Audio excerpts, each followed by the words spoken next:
దక్షిణ భారత కుంభమేళాగా గోదావరి పుష్కరాలట 2027 పుష్కరాల కోసం శాశ్వత ఏర్పాటు చేయాలని చెప్పేసి అంటాను. ఇది 2027 కుంభమేళాకి ఇప్పటించా ఐన్స్టీన్ తెలివితోనా? ఏమంటారు ఐన్స్టీన్ తెలివా? ఏం తెలివి మనది? అబ్బో. బాసర నుంచి భద్రాచలం వరకు ఆలయాల అభివృద్ధిపై దృష్టి పెట్టండి. 74 చోట్ల పుష్కర ఘాట్లు నిర్మించాలి. ఒకే రోజు 2 లక్షల మంది భక్తులు వచ్చినా ఇబ్బందులు రావద్దు. 2 లక్షలకేనా? అలా 52 కోట్లు 60 కోట్లు 60 కోట్ల మంది భక్తులు వచ్చిన కుంభమేళా జరిగిందే అన్న. మన ప్రయాగరాజు పోలే కదా, మనం కాన్ల పార్టీ అయితే మన కాన్ల పార్టీ మనం ఎట పోతాం? ఒకవేళ మనం రాహుల్ గాంధీని కాదని పోతే మన ముఖ్యమంత్రి కూర్చేట్టు ఉంటది. ఒక ఆయన పర్షియను, ఒక ఆయన క్రిస్టియను, ఒక ఆయన ముస్లిము, 3 కులాలు 3 మతాలు 3 జాతులు హైబ్రిడ్ పిల్లగాడు ఆయన. అసలు ఆయన పార్టీలో నువ్వు ఉన్నావు కానీ నువ్వు పోలేవనడం మా సమాచారం. కుంభమేళాకు 2027లో జరగబోయే పుష్కరాల కోసం రేవంత్ రెడ్డి ఇప్పటి నుంచి గుడంబా సెంటర్లలో నేర్చుకున్న ఐన్స్టీన్ తెలివితోనే అభివృద్ధి చేస్తాట. ఏం అభివృద్ధి? అమ్మ దండం రేవంత్ అన్న, ఓ కొడుకో చిన్న తెలియలేదా? ఇంకా చూడు, కేంద్ర స్కీమ్స్ నుంచి సహకారం తీసుకోవాలని సూచన. గోదావరి పుష్కరాల ఏర్పాట్లు ముందస్తు సన్నద్ధతపై అధికారులతో రివ్యూ చేసింట. ఏం గోదావరి పుష్కరాలు చేసినవే? రాబోయే పుష్కరాలకు రేవంత్ రెడ్డి తెలంగాణలో రైతులకు యూరియా కష్టాలున్నా, నిరుద్యోగులకు ఉద్యోగాలు ఇస్తాయని చెప్పి ధర్నాలు చేస్తా ఉన్నా, ఇదే తెలంగాణ రాష్ట్రంలో కాంగ్రెస్ పార్టీని కర్రుగాచి వాత పెడతాని ప్రజలు బండబూతులు నిడతా ఉన్నా, అంటారుగా నిమ్మకు నివేసినట్టుగా దున్నపోతు మీద నీళ్లు పడ్డట్టుగా ఏ మాత్రం కూడా చలనం లేకుండా రేవంత్ రెడ్డి కుంభమేళాకు సమీక్ష పెట్టి ఎటయాలో పుష్కరాలు ఏం చేద్దాం డెవలప్మెంట్ అని కూర్చుందంట.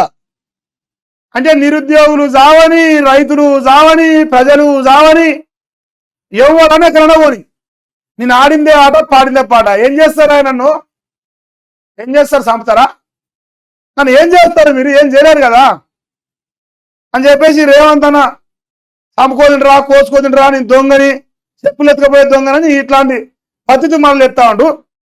కాళేశ్వరానికి మరి రేపు రేవంత్ రెడ్డి కుంభమేళా పోతే గోదావరి పుష్కరాలు అంటాను.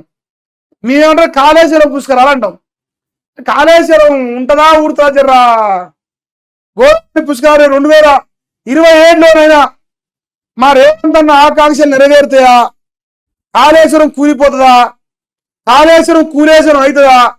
అప్పుడు మా రేవంత్ అన్న 1000 కళతో ఎదుగుతారు. మరి ఆ భగవంతుడు మా రేవంత్ అన్న కోరిక నెరవేర్చడా అనేది చూడాలి. నాకు అయితే కనిపిస్తాను. సింపుల్గా చెప్తాను. అది ఫస్ట్ పాయింట్. ఇందులోనే మన బచ్చన్న, మా అన్న ముఖ్యమంత్రి, మా బచ్చన్న డిప్యూటీ సీఎం, ఉప ముఖ్యమంత్రి బచ్చన్న గారు చూడు అంతర్జాతీయ ఖనిజాల రంగంలోకి సింగరేణి పోతానట. సింగరేణి గ్లోబల్ పేరుతో ఎంటరు డిప్యూటీ సీఎం బట్టి గోల్డ్ కాపర్ అన్వేషణకు సంస్థ లైసెన్స్ పొందిందట. గ్రీన్ ఎనర్జీ దిశగా సోలారు పంపు స్టోరేజ్ ప్రాజెక్టులట. బొగ్గు గనుల వేలంలో సంస్థ పాల్గొనేలా సర్కారు కీలక నిర్ణయం. కోల్ బ్లాకులు సాధిస్తేనే సంస్థకు మనుగడని తెలియజేస్తాడు. సో మరి బచ్చన్న గారు మొత్తం సింగరేణి పైన వండియాల. ఒక ఆయననేమో ఐన్స్టీన్ తెలివి, ఈయనేమో ఐన్స్టీన్ వాళ్ళ నాయన తెలివి. ఐన్స్టీన్ ఉంటుంది వాళ్ళ నాయన తెలివి అనమాట, ఇంకా పెద్ద తెలివి. అలాంటి తెలివితోని మరి మా అన్న సింగరేణి గ్లోబల్ గా ఎదగబోతా ఉంది. డెవలప్ అవుతున్నాం అంట మనం. ఎక్కడ డెవలప్ అవుతున్నాం? ఇందిరమ్మ రాజ్యంలో డెవలప్ అవుతున్నాం. నాకు కనపడతలేదు ఆ డెవలప్మెంట్. మరి మీకు కనిపిస్తే నాకు ఎప్పుడు? వీళ్ళైతే పొడుగు చెప్తారు రాతలు.